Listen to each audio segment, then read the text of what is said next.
إن الحمد لله نحمده ونستعينه ونستغفره ونعوذ بالله من شرور أنفسنا وسيئات أعمالنا من يهده الله فلا مضل له ومن يضلله فلا هادي له وأشهد أن لا إله إلا الله وحده لا شريك له وأشهد أن محمدا عبده ورسوله أرسله بالحق بشيرا ونذيرا بين يدي الساعة من يطع الله ورسوله فقد رشد ومن يعصيهما فإنه لا يضر إلا نفسه ولا يضر الله شيئا أما بعد فإن خير الحديث كتاب الله وخير الهدي هدي محمد صلى الله عليه وسلم وشر الأمور محدثاتها وكل محدثة بدعة وكل بدعة ضلالة وكل ضلالة في النار. رضيت بالله ربا وبالإسلام دينا وبمحمد صلى الله عليه وسلم نبيا ورسولا. وأعوذ بالله السميع العليم من الشيطان الرجيم. بسم الله الرحمن الرحيم. ولتكملوا العدة ولتكبروا الله على ما هداكم ولعلكم تشكرون. اللهم يا أرحم الراحمين رحمتك نرجو فلا تكلنا إلى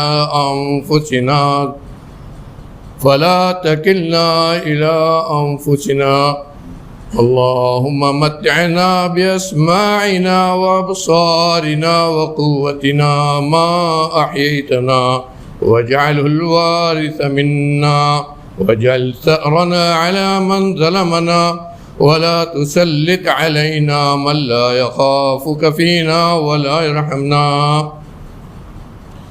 معزز حاضرین، دینی بھائیو، آج اس سال کے رمضان کا ہمارا یہ آخری جمعہ ہے. رمضان المبارک کے بابرکت ایام، انوار و برکات کے شب و روز، رحمت و غفران کی راتیں اور دن کس تیزی کے ساتھ گزرے. حقیقت میں فتنے کے دور میں کتنے کو احساس ہوا ہوگا اور کتنے کو نہیں احساس. اب ہم آخری مرحلے پر پہنچ چکے ہیں. یہ بابرکت ایام اختتام پذیر. معلوم نہیں جو ہمارے بھائی یہ مہینہ پانے سے پہلے گزر گئے، اگلا سال جب آئے گا تو ہمارا بھی شمار کس میں ہوگا، جینے والوں میں یا یہ دنیا ہم سے چھوٹ چکی ہوگی. جو ایام بچے ہیں میرے بھائیوں، ان کی قدر کیجیے. سوچئے کہ ہم ان باقی بچے دنوں اور راتوں میں کس طرح اللہ رب العالمین کی رحمت و مغفرت کو اپنے جھولی میں سمیٹیں گے. 2 شبیں وہ راتیں ہیں جن میں شب قدر تلاش کرنے کا حکم ہے. 5 وہ راتیں آخری عشرے کی جن میں شب قدر کو تلاش کرنے کا حکم ہے، اور جن میں سے کوئی ایک رات ہی شب قدر ہوتی ہے. ان میں سے 2 راتیں ہم گزار چکے ہیں. بقیہ 3 راتیں جو حالات ہیں، ان حالات میں معلوم نہیں کہ ہم ان راتوں کو مسجدوں میں آ کر پڑھیں گے یا گھر میں پڑھیں گے. لیکن میرے بھائیوں، ضروری ہے کہ ہم یہ عہد کریں کہ جہاں بھی ہم رہیں گے اللہ رب العالمین ہمارے لیے جو بھی جگہ مقدر کرے گا اس کی تقدیر پر ہم راضی، اس کے احوال، اس نے جو احوال بنایا ان پر ہم راضی. اور لیکن ہمارا جو کام ہے اس میں ہم پیچھے نہیں ہٹیں گے۔ قرآن کی تلاوت، اللہ رب العالمین کا ذکر اذکار، تسبیح و تحلیل، نفل عبادتیں، اور اسی کے ساتھ ساتھ صدقہ و خیرات، اس سارے اعمال پچھلے خطبہ میں نے کہا تھا کہ 5 چیزیں اللہ نے 5 عبادتیں جو بڑی اہم عبادتیں ہیں ان کو اللہ رب العالمین نے اس مہینے کے ساتھ خاص کیا ہے۔ یہ 5 عبادتیں اب خاص طور پر ان باقیہ دنوں میں ہمیں کرنا ہے، اور ان 5 عبادتوں کی خصوصیت یہ ہے کہ ان حالات میں انہی کی ضرورت ہے۔ صدقہ کیجئے، یہ بلائیں ٹلیں گی، یہ آفتیں ٹلیں گی، یہ مصیبتیں ٹلیں گی، یہ بیماریاں ٹلیں گی۔ اور یہی نہیں، علماء نے لکھا ہے کہ اللہ رب العالمین نے انسانوں کے لیے جو بلائیں، مصیبتیں، بیماریاں مقدر کی ہیں وہ آسمان سے اترتی ہیں، تو اگر اتری استغفار کرنے والے کے لیے، توبہ کرنے والے کے لیے، صدقہ و خیرات کرنے والے کے لیے اللہ رب العالمین حفاظت بنا دیتا ہے۔ مسلمان اس پر ایمان رکھتے ہیں کہ ہماری حفاظت ہوگی تو اللہ رب العالمین کی طرف سے ہوگی۔ اس نے حفاظت کا ذریعہ بنایا کہ صدقہ کرو مصیبتیں ٹلیں گی، صدقہ کرو اترنے والی جو مصیبتیں ہیں وہ تمہارے اوپر نہیں آئیں گی، اگر آئیں تو اللہ رب العالمین تمہاری حفاظت کرے گا۔ صدقہ کے تعلق سے حدیث میں ہے کہ صدقہ کرو تمہاری عمر میں برکت ہوگی، یعنی عمر کے ایام نہیں بڑھیں گے جو اللہ نے مقدر کیا ہے، بلکہ ان ایام میں نیکیاں کرنے کا تمہیں موقع اور زیادہ دیا جائے گا۔ تم دوسروں سے زیادہ اچھے بن جاؤ گے، تمہاری تقدیر دوسروں سے زیادہ اچھی بن جائے گی، تمہاری پریشانیاں دور ہو جائیں گی، اللہ کی خصوصی مدد آئے گی۔ صدقہ کرو گے تو اللہ رب العالمین کے حفاظت میں ہو جاؤ گے۔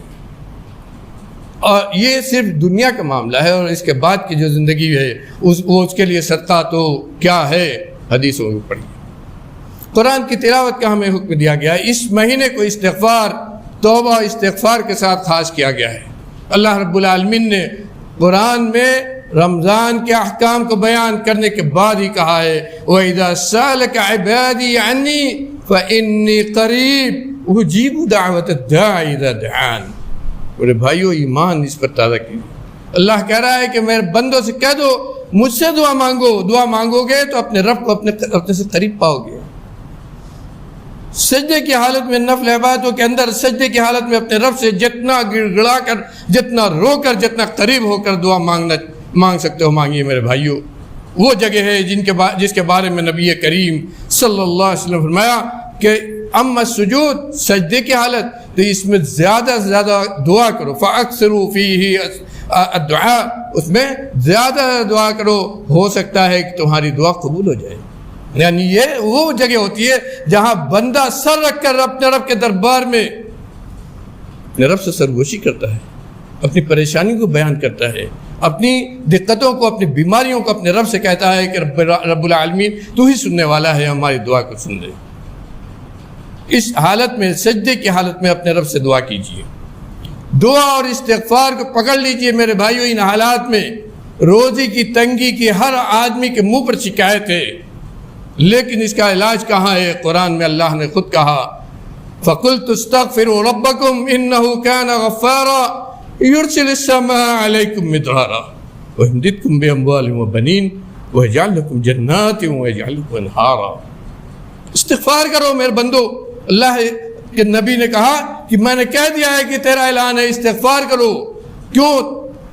اس لیے کہ تمہارا رب بہت بخشنے والا ہے، تمہارا رب بہت معاف کرنے والا ہے، اور اس سے جب خوش ہوگا تو کیا ہوگا؟ بارشیں نازل ہوں گی، باغات لہلائیں گے، تمہاری آل اولاد و مال میں برکت ہوگی، تم اللہ والے بن جاؤ گے۔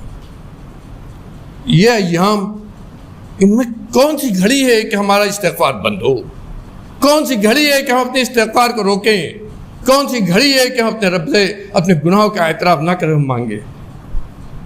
یہ اوقات اور یہ دن جو بچا ہے رات کی عبادت کا ہے، رات کی عبادت کا ہے، رات کی نیند ہماری غائب ہو جانا چاہیے۔ نبی کریم صلی اللہ علیہ وسلم ما تقدم ما تاخر، تمام گناہ معاف، لیکن عائشہ صدیقہ رضی اللہ عنہ کیا کہتی ہیں کہ پوری رات آپ جاگتے تھے، اور یہی نہیں جاگتے تھے، تمام اہل و عیال کے ساتھ جاگتے تھے۔ اگر مسجد میں آپ نہیں آ سکتے ہیں، اپنے گھر میں پڑھیے، اپنے بستر کو چھوڑیے، اپنے گھر والوں کو جگائیے، اپنے بچوں اور بیویوں کے اندر شوق پیدا کیجیے، ان سے بھی کہیے کہ ہم پڑھتے ہیں اور آپ بھی پڑھیے۔ اگر قرآن یاد نہیں ہے تو قرآن ہاتھ میں لے کر، میرے بھائیوں، قرآن یاد نہیں ہے تو قرآن ہاتھ میں لے کر قرآن کو دیکھ کر پڑھیے اپنے گھر میں۔ اگر 2 ہی آدمی ہے، 3 ہی آدمی ہے تب بھی، لیکن رات قیام اللیل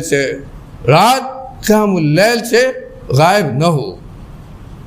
یہ تقاضا ہے ان بچے ہوئے ایام کا میرے بھائیوں۔ ضرورت ہے کہ ان چیزوں پر ہم توجہ دیں اور سوچیں کہ ان باقیہ بچے دنوں کو کس طرح ہم کمائیں گے۔ جس طرح ہم اپنے تجارت کے بارے میں سوچتے ہیں کیسے ترقی دیں، کیسے بڑھے، کیسے اور زیادہ ہو، اس سے زیادہ یہ ضرورت اس تجارت کی ہے۔ اس تجارت کے بارے میں اللہ رب العالمین نے کہا ہے کہ وہ لوگ جو اللہ پر ایمان لاتے ہیں، جو اللہ کے لیے نیک اعمال کرتے ہیں، وہ اللہ کے ساتھ ایسی تجارت کرتے ہیں، تجارت لن تبور، تجارت لن تبور۔ آپ دنیا کی تجارت میں گھاٹے کا آپ کو ڈر رہتا ہے، مال نکل جانے کا، چوری ہو جانے کا ڈر رہتا ہے، پیسہ ڈوب جانے کا ڈر رہتا ہے، لیکن یہ تجارت جو اللہ کے ساتھ آپ کر رہے ہیں، رمضان کے مہینے میں جو عبادتیں کر کے اللہ سے تجارتیں آپ نے کی، اللہ یہ کہہ رہا ہے تجارت لن تبور۔ میرے بندو یہ یاد رکھو کہ وہ تجارت کی ہے جس میں کبھی کوئی گھاٹا نہیں ہوگا، یہ تجارت کبھی ضائع نہیں ہوگی، یہ تجارت کبھی تم کو نقصان نہیں پہنچائے گی۔ یہ وہ تجارت ہے جس کے بارے میں اللہ رب العالمین کہہ رہا ہے۔ میرے بھائیو، اس تجارت کے بارے میں سوچو، اس تجارت کے بارے میں سوچو۔ رب العالمین ہمارے لیے اس تجارت کو سب سے زیادہ نفع بخش بنا دے۔ رب العالمین اس تجارت کا ہم کو وہ فائدہ دے کہ ہم سب ایمان اور توحید والے تیرے گھر میں، تیری جنت میں اسی طرح اکٹھا ہوں جس طرح آج ہم اکٹھا ہو رہتے ہیں۔ آج ہم ایمان اور توحید کی محبت میں ایک دوسرے سے محبت کرتے ہیں، ایسے محبت کرنے والے بن کر دل کو صاف کر کے تیری جنت میں ایسے ہی اکٹھا ہوں جیسے آج تیرے دربار میں ہم اکٹھا ہوتے ہیں۔ رب العالمین ہماری عبادتوں کو قبول فرما لے، رب العالمین ہماری عبادتوں کو قبول فرما لے۔ اس ماہ مبارک میں جو بھی عبادتیں ہم نے کی ہے، ٹوٹی پھوٹی جو بھی عبادت کی ہے، رب العالمین تیری امید میں تیرے آگے ہاتھ پھیلا کر عبادتیں کی ہیں، رب العالمین ہماری ان عبادتوں کو قبول فرما لے۔ ہمارے روزے کو، ہماری عبادتوں کو تو قبول فرما لے۔ تیرا وعدہ ہے کہ روزے کا اجر و ثواب کیا ہوگا یہ میرے علم میں ہے، میں ہی یہ دوں گا۔ رب العالمین ہم اسی وعدے کی امید میں، رب العالمین اسی وعدے کی امید میں ہم نے روزہ رکھا ہے، نمازیں پڑھی ہیں، نفل عبادتیں کی ہیں، قرآن کی تلاوتیں کی ہیں۔ رب العالمین ان سب کو قبول فرما لے، ہمارے لیے جنت میں جانے کا ذریعہ اسے بنا دے، نجات کا ذریعہ اسے بنا دے۔ رب العالمین تو ہم سے راضی ہو جا، رب العالمین ان اعمال کو اپنی رضا کا ذریعہ بنا دے۔ رب العالمین تو ہم سب کو جنت میں اکٹھا کر ہمیں جنت الفردوس کا مستحق بنا دے۔ رب العالمین اللہم انا نسألک جنت الفردوس الاعلی۔ اللہ رب العالمین پروردگار عالم، ہمارے اعمال ٹوٹے پھوٹے، سیئات میں ہم لپٹے ہوئے، گناہ دن بھر کرتے ہیں، لیکن تجھ سے امید رکھتے ہیں، تیرے آگے ہاتھ پھیلاتے ہیں، تیرا ہی کہنا مانتے ہیں اور تو ہی سے مانگتے ہیں ہمارے گناہوں کو معاف کر دے، ہمارے گناہوں کو معاف کر دے، سیئات سے درگزر فرما دے۔ ہمارے چھوٹے بڑے، ماں بہنوں اور نوجوان اور بوڑھے جو اس دنیا سے گزر گئے ہیں اور جو اس دنیا میں ہیں، سب کے گناہوں کو معاف فرما دے۔ رب العالمین ہمیں جو بیمار ہیں، بیماری سے شفا کامل عاجل عطا کر۔ رب العالمین جو پریشان حال ہیں، ان کی پریشانی اس میں یاد دے دے۔ رب العالمین جو کاروباری تنگی میں ہیں، ان کی تنگی دور کر دے۔ رب العالمین ہمارے کاروبار میں برکت عطا کر، روزی کشادہ کر دے۔ رب العالمین روزی تو ہی کشادہ کرنے والا ہے، ہماری روزیوں کو کشادہ کر دے۔ روزی کشادہ کرنے کے جو اسباب تو نمتین کی ہیں، حلال رزق عطا کر رب العالمین، حلال رزق عطا کر رب العالمین، ہماری دعاؤں کو قبول فرما لے۔ رب العالمین ہمارے دلوں میں اپنے نبی کی محبت پیدا کر دے، سنت کی محبت پیدا کر دے، سچا پکا مسلمان بنا دے۔ ہم نے رمضان میں نماز پابندی سے ادا کرنے کی کوشش کی ہے، پروردگار عالم اس کو ہماری سال و سال کی عادت بنا دے۔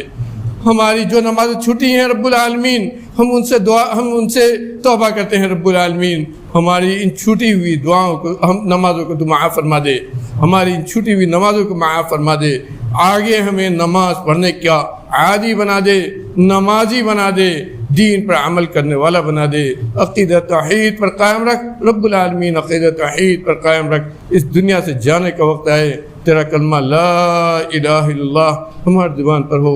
اقول قولی ھذا واستغفر اللہ لی ولکم ولسائر المسلمین فاستغفروہ